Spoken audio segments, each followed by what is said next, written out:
যুদ্ধ বিধ্বস্ত গাজা পুনর্গঠনে অন্তত $৫,৩০০ কোটি দরকার বলে জানিয়েছে জাতিসংঘ। আজ বুধবার তুর্কি বার্তা সংস্থা আনাদুলু এক প্রতিবেদনে এ তথ্য জানিয়েছে।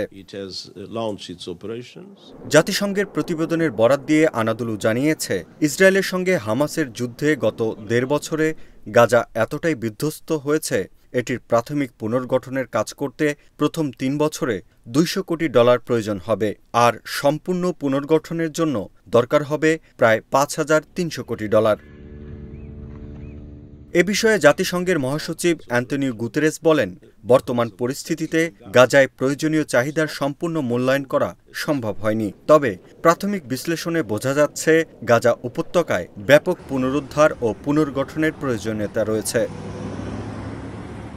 ২০২৩ সালের ৭ অক্টোবর থেকে ফিলিস্তিনের অবরুদ্ধ গাজায় স্বাধীনতাকামী গোষ্ঠী হামাসের বিরুদ্ধে যুদ্ধ শুরু করে ইসরায়েল।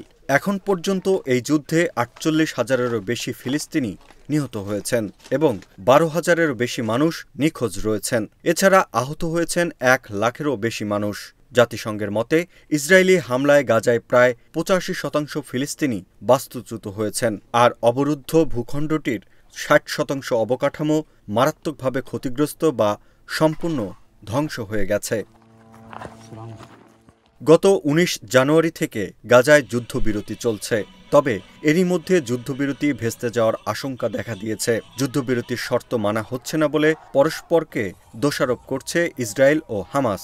এরই মধ্যে হামাস জিম্মি মুক্তি স্থগিত করেছে। অন্যদিকে আজ বুধবার ইসরায়েলি প্রধানমন্ত্রী বেনিয়ামিন নেতানিয়াহু হুমকি দিয়ে বলেছেন, শনিবারের মধ্যে সব জিম্মি মুক্তি না দিলে গাজায় আবারও হামলা শুরু করা হবে। to defend our people against Hezbollah.